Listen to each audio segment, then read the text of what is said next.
ॐ तदंश्वंशौ वरणियो ज्योतिष्कुम्भस्य धीमहि कृतं भव्यं हि भावय। ॐ गायत्र्यै देव्यै नमः।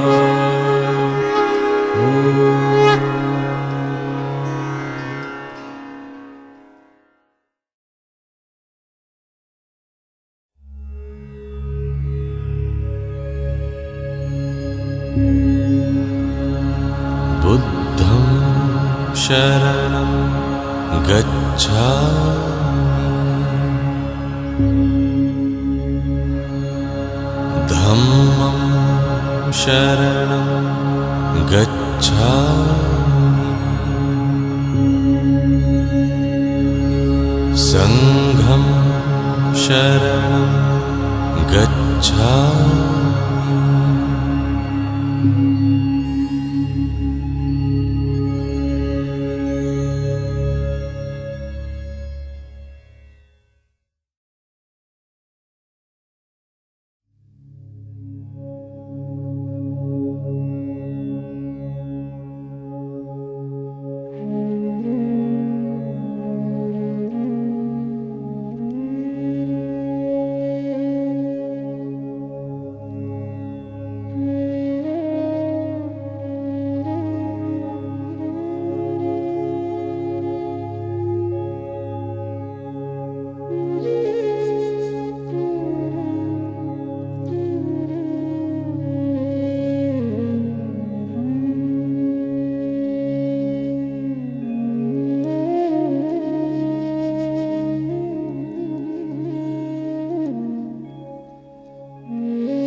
Many centuries ago, along the corridors of a moonlit palace, unseen by the world, a handsome young prince was walking away from the powers and pleasures of his familiar royal life. As his chariot stood waiting at the portico, he paused for a moment of hesitation at the doors of his bedchamber and took one last loving look at his young wife and little son, sleeping in oblivious innocence. Then he tore away his resolute glance from the two slumbering figures and walked ahead into the arms of destiny. Along with that poignant moment in history, a veil began to lift from the slumbering spirituality of mankind. In that act of compelling courage and renunciation lay the most practical version of that universal promise of "Seek and thou shalt find." As Prince Siddhartha went on to become the Buddha, as he attained enlightenment, the thinking world found its path to wisdom. This difficult journey, thanks to Buddha, can be approached through a parallel road if we take recourse to a path that's lit up evenly by a source of enlightenment generated thousands of years ago. A path that's made soothing by the cool breeze of eternal teachings, guiding the attitudes and actions of the seeker in us ever since. At that historic flashpoint of his enlightenment had emerged the most compelling logic that makes all his teachings so simple to embrace. It is enshrined in the Four Noble Truths delineated by Buddha. Life in this world is characterized by suffering. Because this worldly suffering is all-pervading, it must have a universal cause. and he recognized that root cause of suffering as desire. He then realized that suffering can be overcome by giving up useless cravings and leading a life of high morals and service to others.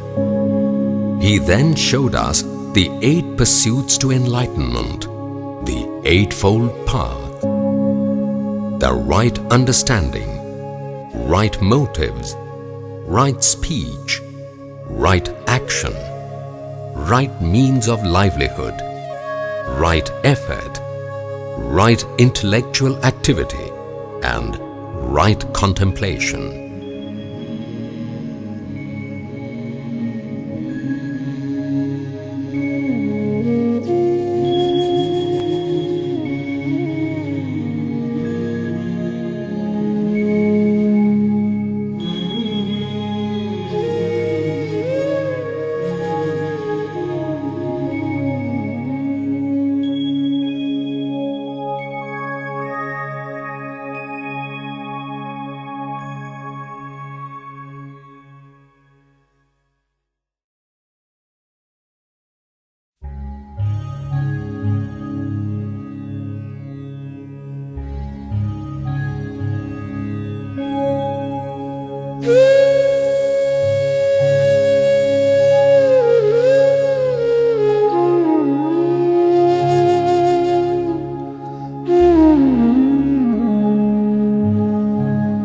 इदं खोपन भिक्खवे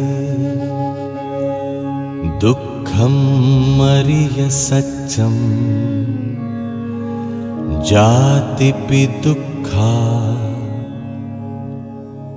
जरापि दुःखा व्याधिपि दुःखा मरणंपि दुःखम् अप्पियेहि संपयोगो दुःखो पियेहि विपयोगो दुःखो यं पिच्छं नो लभति तंपि दुःखम् संखित्तेन पञ्चुपादानखन्धा दुःखा इदं खोपन भिक्खवे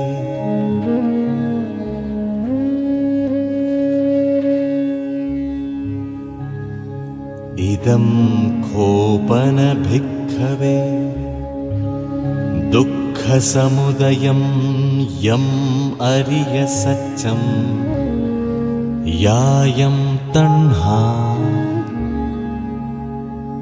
बोनो भविका नन्दिरागसहगता तत्र तत्राभिनन्दिनी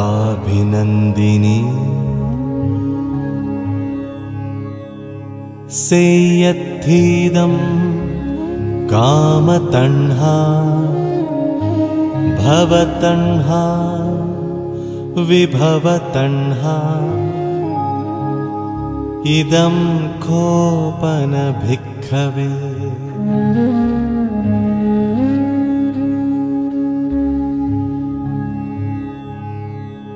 इदं खोपन भिक्खवे दुःखनिरोधम् अरिय सच्चं यो तस्सायेव तण्हाय अशेष विराग निरोध जागो पटिनिस्सग्गो मुक्ति अनालयो इदं खोपन भिक्खवे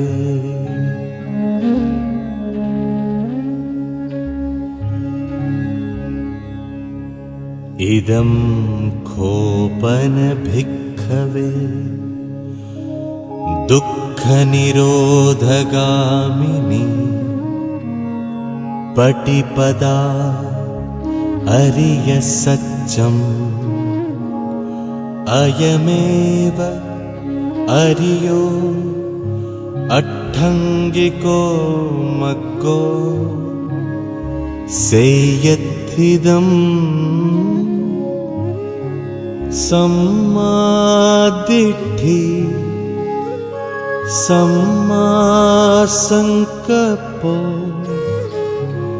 सम्मावाचा सम्माकम्मन्तो सम्मा आजीवो सम्मावायामो सम्मा सति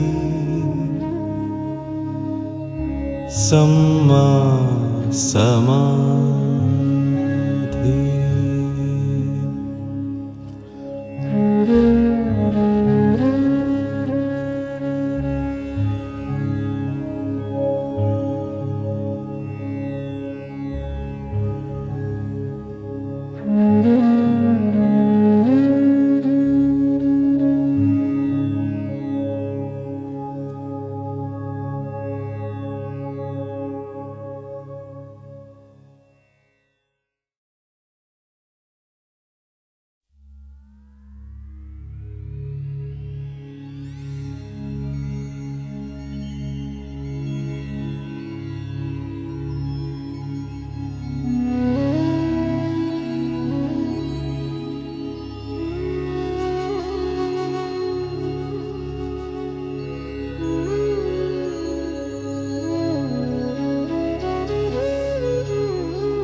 Traveling on the Eightfold Path of Buddha is made easy by the precise code of ethics known as Akusala Kusala Dhamma, wherein the Kushala, or the key to right and righteous living, lies in the absence or the rejection of the various Akushalas.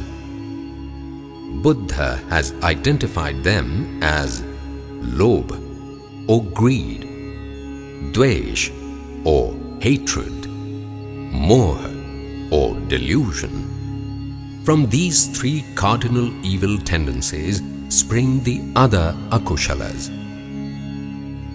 Panatipato or destruction of life, Adinnadanam, taking what's not given, Kamesu Michchacharo, non-chastity, Musavado, lying, Visunavacha, slander,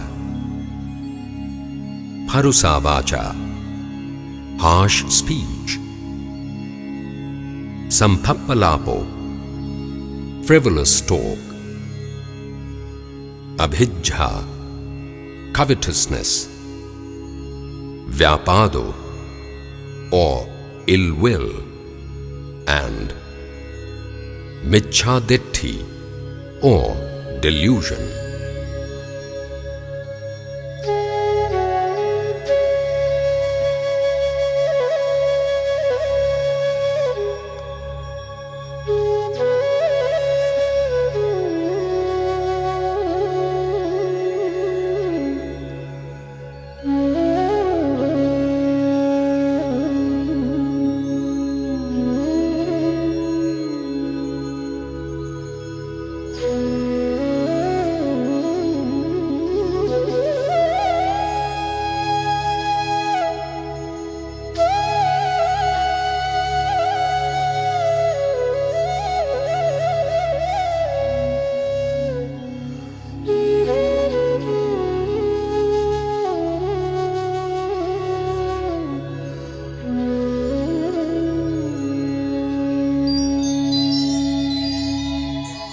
इमेखो वच्छतयो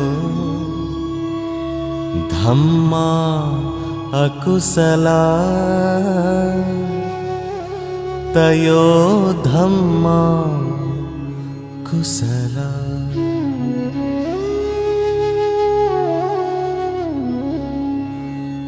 लोभो kho वच्छ अकुशलम् अलोभो कुशलम्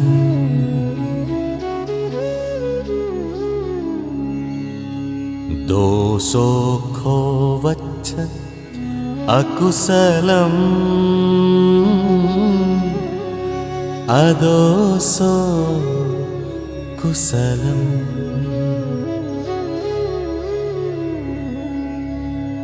मोहोऽखो वच्छ अकुशलम् अमोहो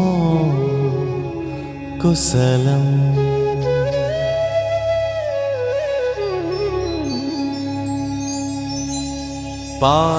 पाणातिपातो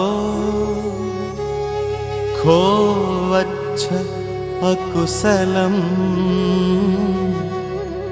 पाणातिपाता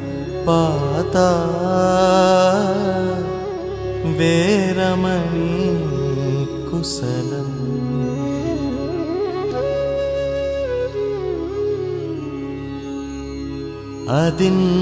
अदिन्नादानम् खो वच्छ अकुशलम्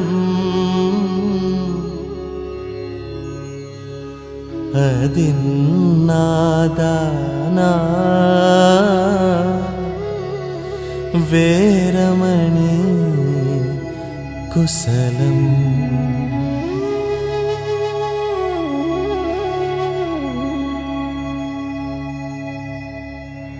कामेषु मिच्छाचारो खो वच्छ अकुशलम् कामेषु मिच्छाचारा वेरमणि कुशलम्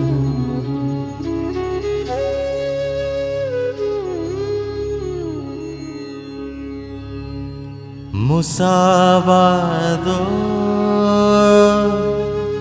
खो वच्छ अकुशलम्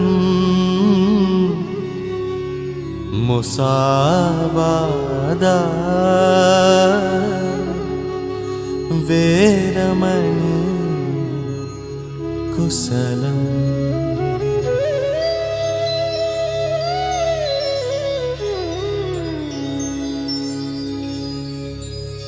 पिसुना वाचा खो वच्छ अकुशलम् पिसुनाय वाचाय वेरमणि कुशलम्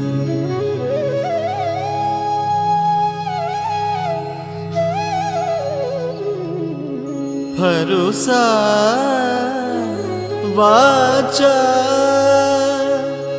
खो वच्छ अकुशलम्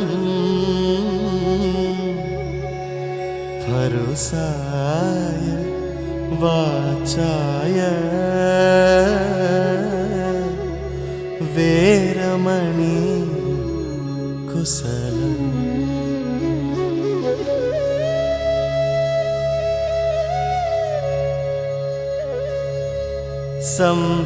संफप्पलापो खो वच्छ अकुशलम् संफप्पलापा वेरमणि कुशलम्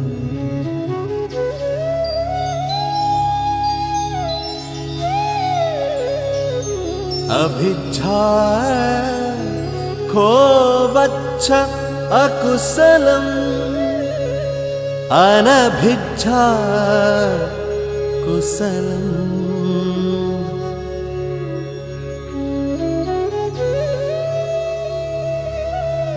व्यापादो खो वच्छ अकुशलम् अव्यापादो कुशलम्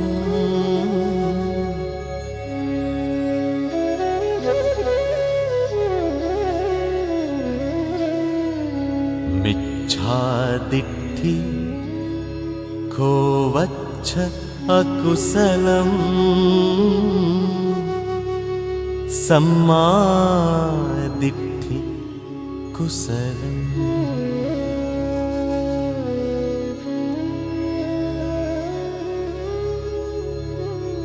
इति को वच्छ दश धम्मा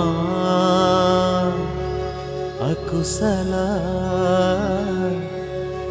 दश धम्मा कुशला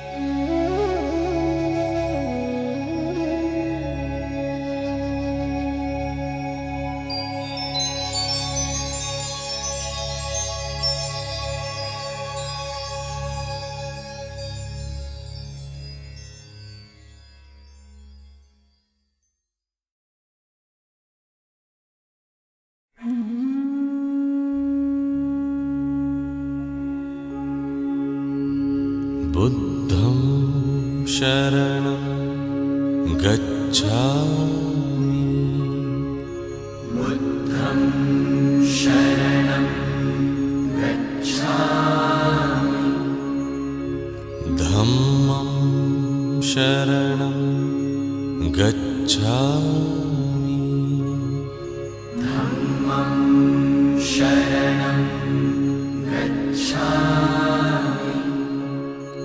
संघं शरणं गच्छामि संघं शरणं गच्छामि बुद्धं शरणं गच्छामि धम्मं शरणं गच्छामि संघं शरणं गच्छामि शरणं गच्छामि धम्मं शरणं गच्छामि संघं शरणं गच्छामि शरणं गच्छामि धम्मं शरणं गच्छामि संघं शरणं गच्छामि बुद्धं शरणं गच्छामि धम्मं शरणं गच्छामि संघं शरणं गच्छामि बुद्धं शरणं गच्छामि धम्मं शरणं गच्छामि संघं शरणं गच्छामि बुद्धं शरणं गच्छामि धम्मं शरणं गच्छामि संघं शरणं गच्छामि बुद्धं शरणं गच्छामि धम्मं शरणं गच्छामि संघं शरणं गच्छामि बुद्धं शरणं गच्छामि धम्मं शरणं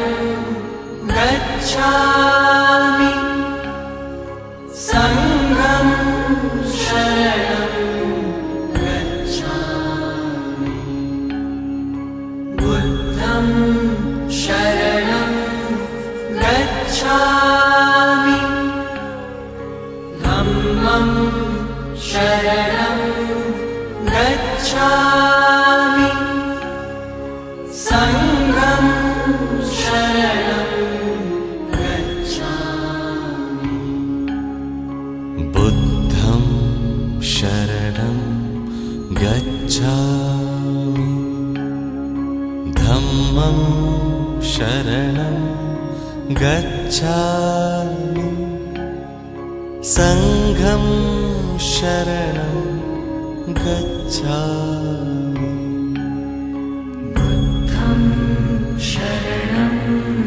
गच्छामि धम्मं शरणं गच्छामि संघं शरणं गच्छामि बुद्धं शरणं गच्छामि धम्मं शरणं गच्छामि संघं शरणं गच्छामि बुद्धं शरणं गच्छामि धम्मं शरणं गच्छामि संघं शरणं गच्छामि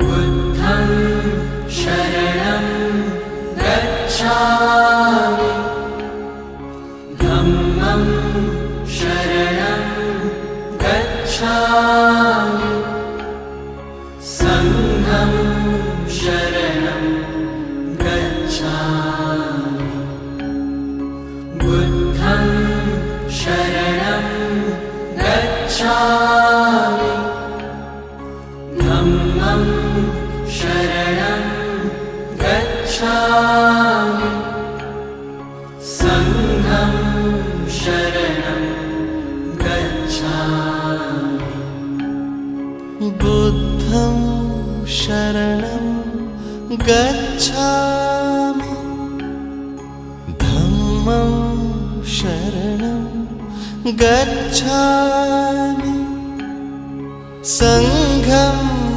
शरणं गच्छामि बुद्धं शरणं गच्छामि धम्मं शरणं गच्छामि संघं शरणं गच्छामि बुद्धं शरणं गच्छामि धम्मं शरणं गच्छामि संघं शरणं गच्छामि बुद्धं शरणं गच्छामि धम्मं शरणं गच्छामि संघं शरणं गच्छामि बुद्धं शरणं गच्छामि धम्मं शरणं गच्छामि संघं शरणं गच्छामि बुद्धं शरणं गच्छामि धम्मं शरणं गच्छामि संघं शरणं गच्छामि। 「 गच्छामि। 「 गच्छामि। 」 « गच्छामि। 」 «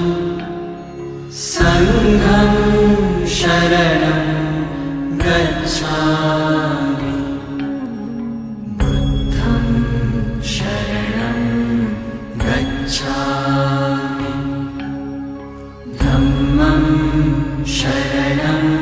« गच्छामि 」 « गच्छामि 」 « गच्छामि 」 « गच्छामि 」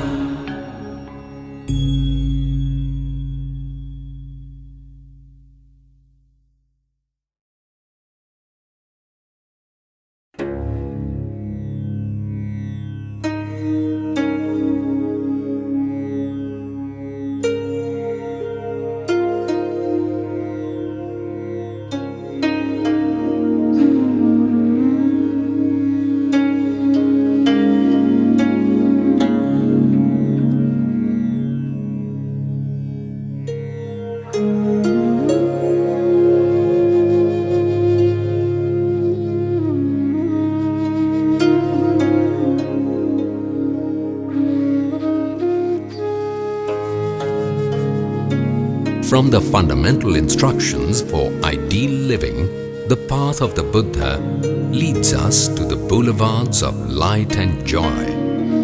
Here, the mind rises above matter and the material. We are ushered into the appeal of the teachings and the virtues of the awakened one. This is the realm of the Dhammapada, where in Buddhavagga it is said that our life is shaped by our mind, and we can take our lives into our own hands, aided by our insights into the joys and sorrows, the causes and effects of thoughts and actions.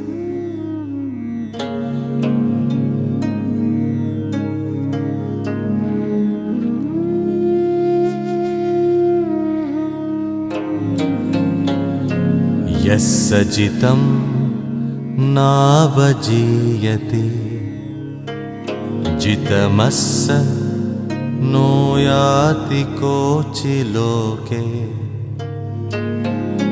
तं बुद्धं अनन्तगोचरम्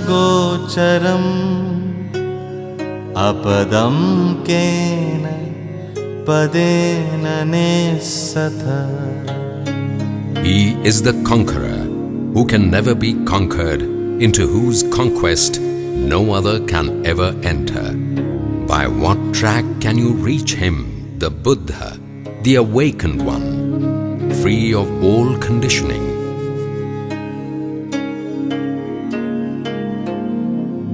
यस्य जालिनि विसत्तिका तण्हा नत्थि कुहिंचिनेतवे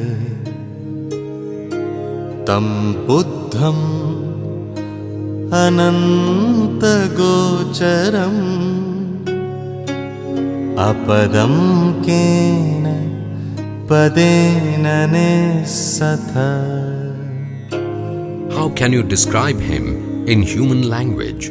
The Buddha, the awakened one, free from the net of desires and the pollution of passions, free from all conditioning.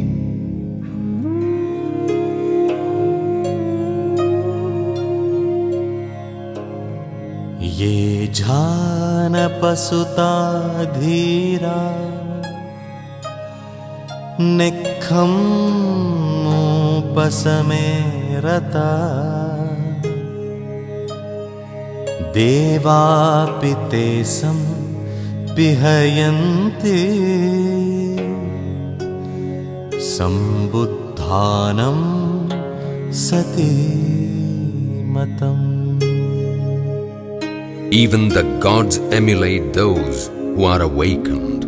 Established in meditation, they live in freedom, at peace. किच्छो मनुस्सपटिलाभो किच्छं मच्चान जीवितम् किच्छं सद्धम्मसवणम्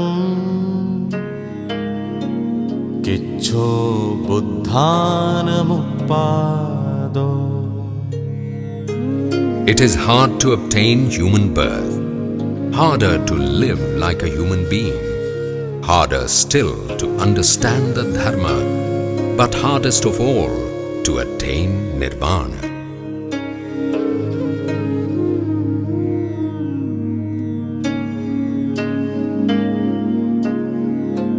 सब्बपापस्य अकरणम् कुशलस्य उपसम्पदा सचित्त पर्योदपनम् एतं बुद्धानं शासनम्. Avoid all evil, cultivate the good, purify your mind. This sums up the teaching of the Buddhas. खन्ति परमं तपोतितिक्षा निब्बाणं परमं वदन्ति बुद्धा नहि पब्बजितो परोपघाते समणो होति परं विहेठयन्तो अनुपवादो अनुपघातो पातिमुख्ये च संवरो मत्तञ्जुता च भतस्मिं पन्तं च शयनासनम् अधिचित्ते च आयोगो एतं बुद्धानं शासनम्. Cultivate the patience that endures and attain nirvana, the highest goal in life. Do not oppress others or cause them pain. That is not the way of the spiritual aspirant. Do not find fault with others. Do not injure others, but live in accordance with the Dharma. Be moderate in eating and sleeping, and meditate on the highest. This sums up the teachings of the Buddhas.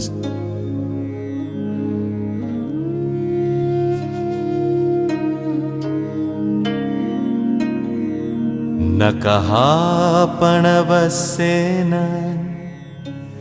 तित्तिकामेषु विज्जति अपस्सादा दुःखकामा इति विज्ञाय पंडितो. Even a shower of gold cannot quench the passions. They are wise who know that passions are passing and bring pain in their wake.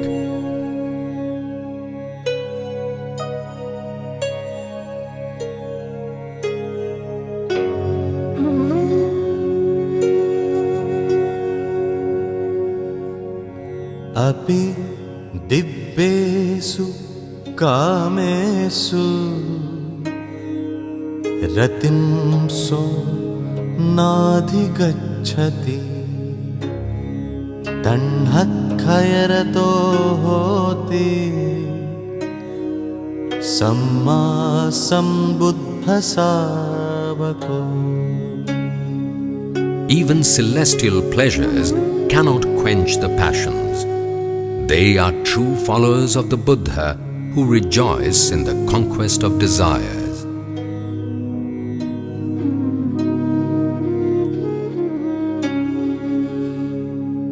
बहुं वे शरणं यन्ति पब्बतानि वनानि च आरामरुक्षचेत्यानि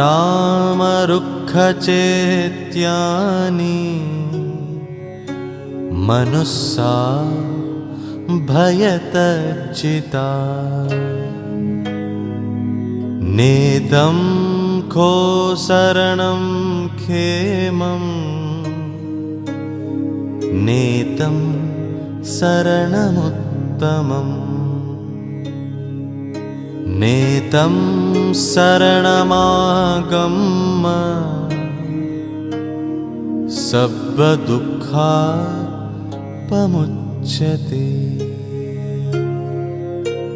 Driven by fear, people run for security to mountains and forests, to sacred spots and shrines. But none of these can be a safe refuge because they cannot free the mind from fear. यो च बुद्धं च धम्मं च संघं च शरणं गतो चत्तारि अरिय सच्चानि सम्मपय्याय पस्सते।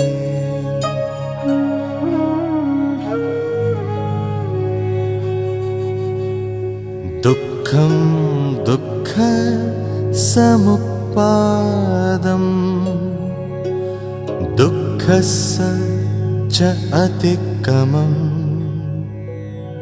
अरियं चट्ठङ्गिकम्मकम् दुःखोपशमगामिनम्।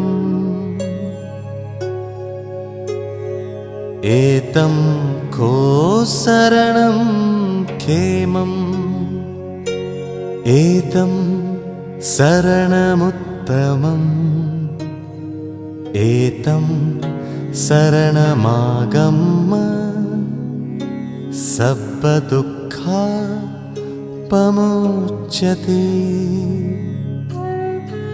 Take refuge in the Buddha, the Dharma and the Sangha, and you will grasp the four noble truths: suffering, the cause of suffering, the end of suffering, and the noble eightfold path that takes you beyond suffering. That is your refuge, your only refuge.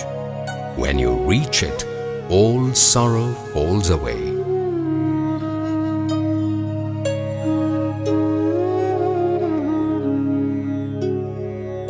दुर्लभो पुरिसाजन्यो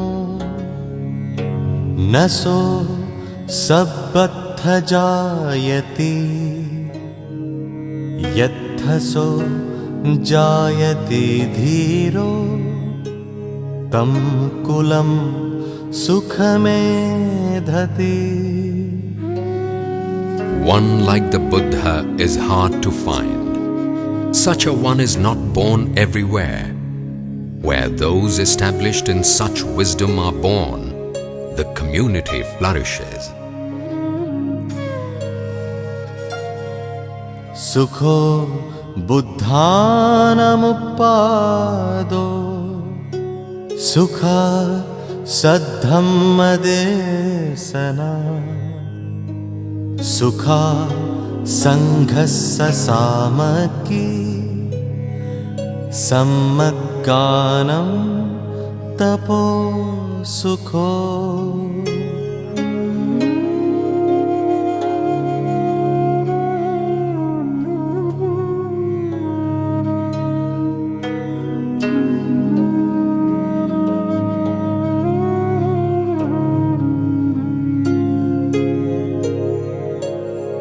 पूजा रहे पूजयतो बुद्धे यदि वसावके पपंच समतिक्कन्ते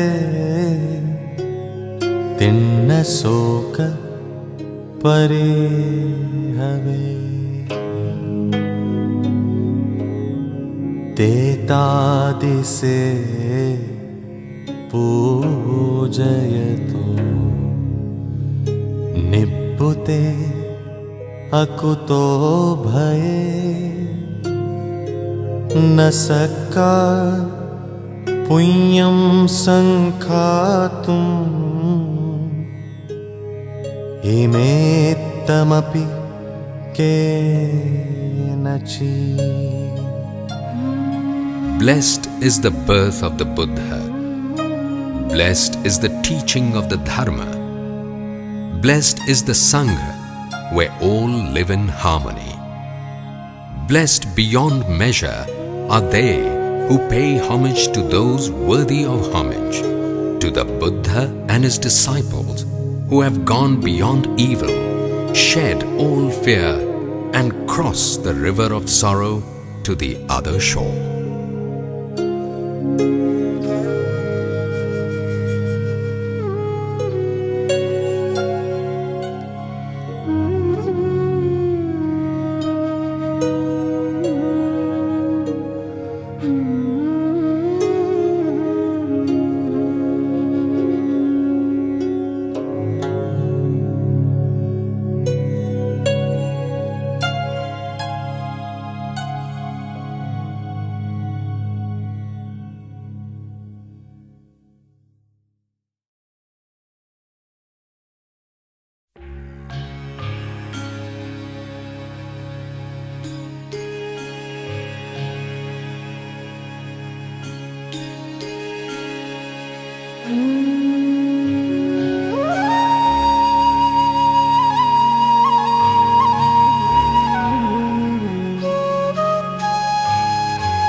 Thus, having come to terms with the delusions and challenges of life, we approach the ideal through a set of 6 pithy shlokas from Dhammapada, which eventually explores and defines the main pursuits of the disciples and followers of Buddha.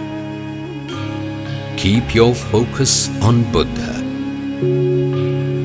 Be absorbed in Dhamma, truth and teachings. Belong to and walk along the Sangha.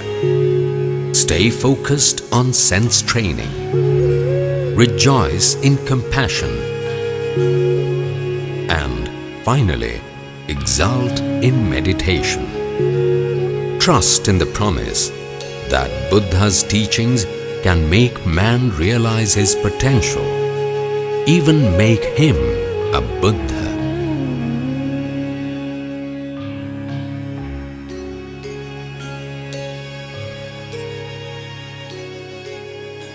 सुप्पबुद्धं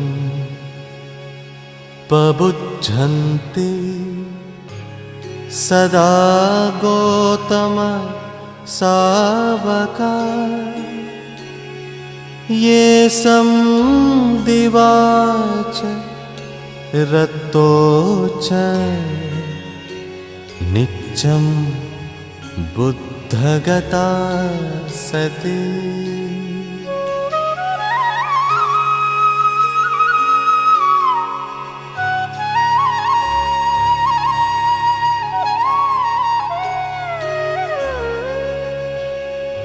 सुप्पबुद्धं पबुद्धन्ति सदा गौतम सावका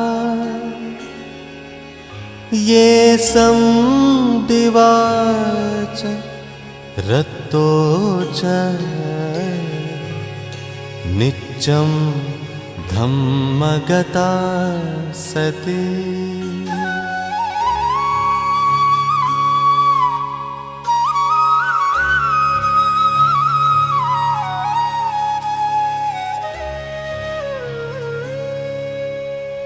सुप्पबुद्धं पबुद्धन्ति सदा गौतम सावका ये दिवाच रतो च नित्यं संघगता सति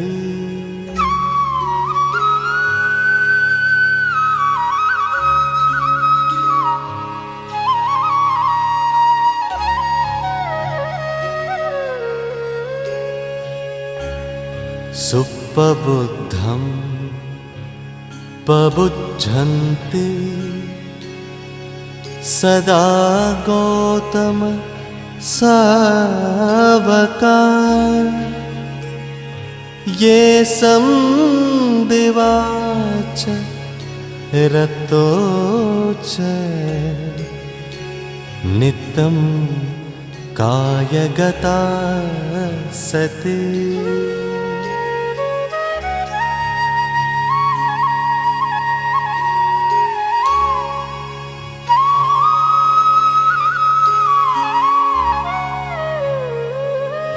सुप्पबुद्धं पबुद्धन्ति सदा गौतम सावका ये दिवाच रतो च अहिंसाय रतो मनो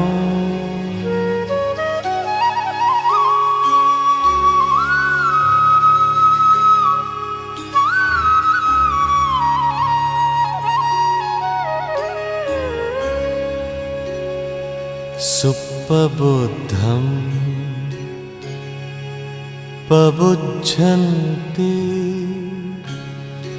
सदा गौतम सावका ये दिवाच रतो च भावनाय रतो मनो।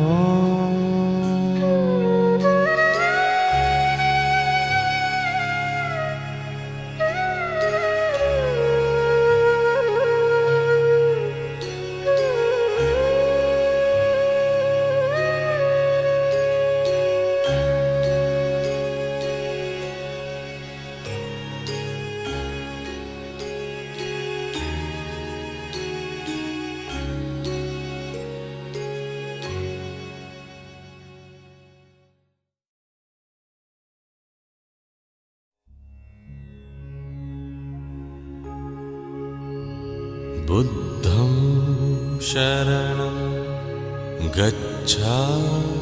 बुद्धं शरणं गच्छामि। बुद्धं शरणं गच्छामि। धम्मं शरणं गच्छामि। धम्मं शरणं गच्छामि। धम्मं शरणं गच्छामि।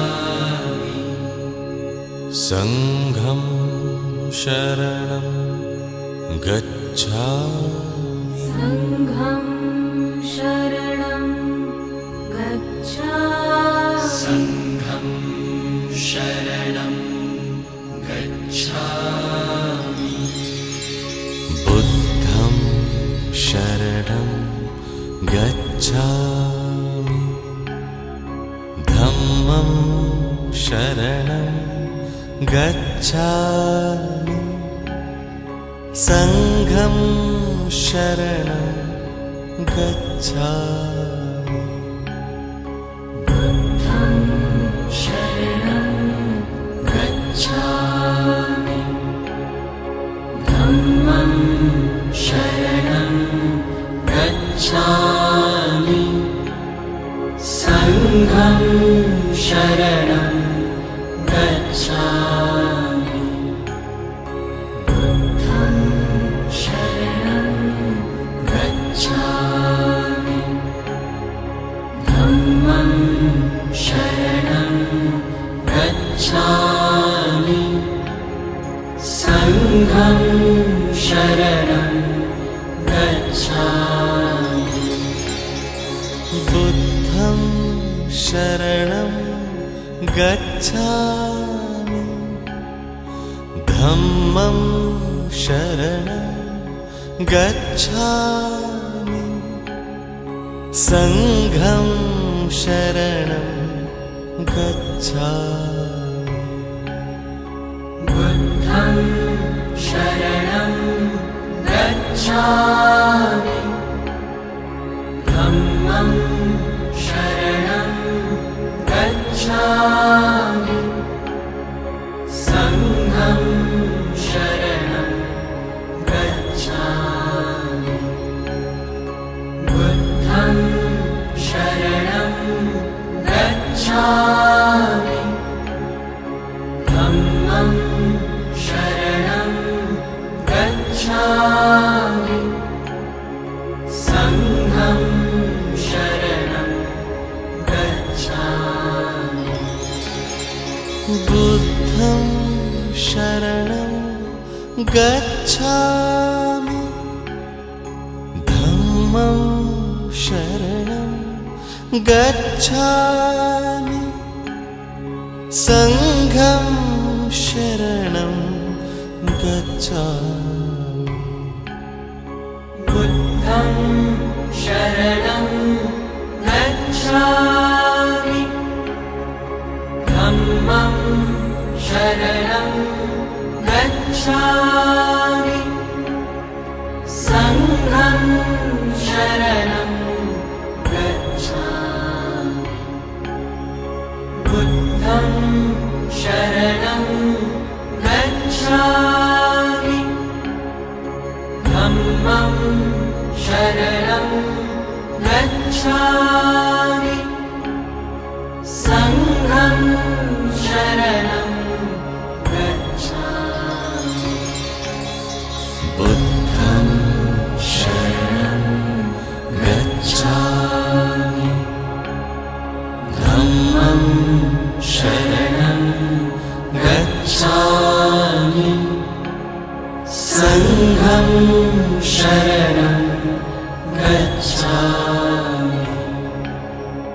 शरणं